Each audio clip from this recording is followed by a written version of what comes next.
Good morning. I was allocated about 5 minutes to do the intros and welcomes. I'm going to skip that. How do you do? Welcome. I want to use most of the time and thank Ms. Poon for putting this together. You have to become the focal points of all kinds of changes in this state.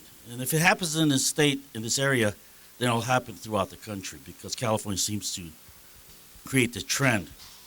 What I'm going to tell you, some of you may not like it, some of you may say, oh, geez. But practically, the kinds of efforts you've done last year to get enough money to get through the year was good. You saved schools and teachers for 1 year. If you're looking at long term, then you have to step back.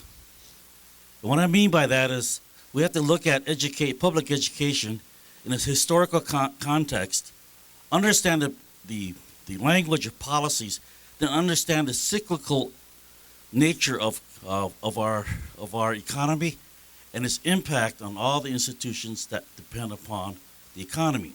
Every time there's a downturn, there's increase in tension in social activities like Social Security social services and things like that, and schools.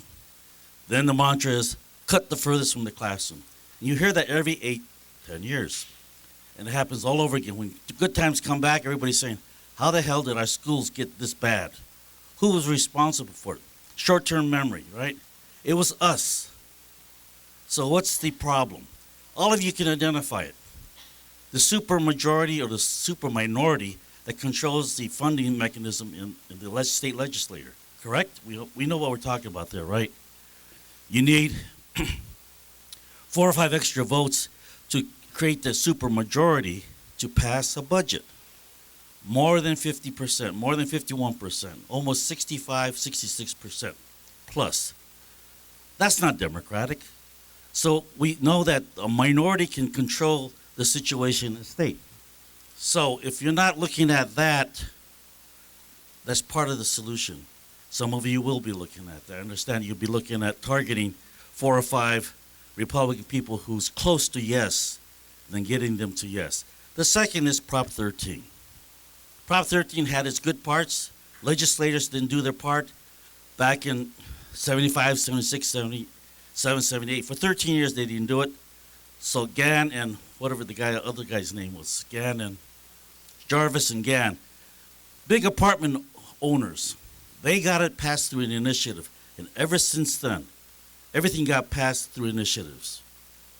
And that's a terrible way to make laws. So legislators were not doing their jobs. They took it in their own hands. They found out, whoa, if we got money, we can shape the state. Okay, so you got to look at that. Okay, the third one is something I'm very keen on, and that's equity, the issue of equity. We can fight for money all you want to. You can increase the ADA to the unprecedented levels. The more you have, the higher ADA you have. New York has something like $16,000 per child. Average daily attendance, right? Ours is somewhere 6, 7, 8, 9 throughout the state. Okay, let's say we achieve $10,000 ADA. That's $10,000 behind each child. That's not equity, that's parity. Correct? Equal amount of money behind each child. It's not equity, it's parity. So that assumes that each child has the same amount of needs and resources. Wrong. And so the feds come in and try to fill the gap and fill the differences. And so this state and this country, we suffer from what we call achievement gaps. As a developed country, we fall way behind other developed countries in terms of performance of our students. Not because our students are less capable. And then we have PISA. We match our kids in math, science, and other stuff. We fall way below that. Just remember, they spend more time than we do on that stuff. And the research on time on task says if you do spend more time, you achieve better. So they're not better than us, they just spend more time. So we have to look at that in terms of how we're going to conduct our schools. We still have a 9-month, 180 days agrarian calendar. So there's our cultural obstruction, and then we have a structural one, which is we don't use our school facilities year-round. So let's get back to funding. If you say all children deserve an equal education, is it different if you say each child has a right to an equal education? Programmatically and policy-wise, would it make a difference? And would it make a difference whether the child's poor, rich, lives in Appalachia, Brentwood, Westwood, Santa Clara County, if you say each child and you address by each child? And then you figure out how much money that's going to cost. So for the long term, the issue of equity has to still be addressed. In the short term, you got to figure out how you're going to make this thing work between now and the next 2-3 years. So you have a great amount of work before you.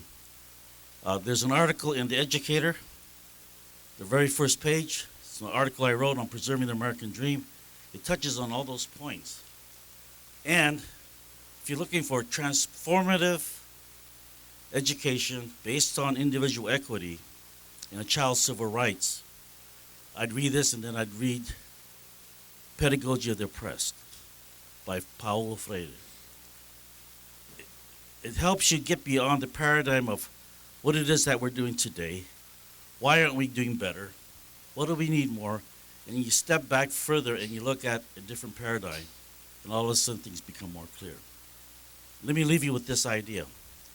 How come you got 50 states and you got a federal government and they're all working differently?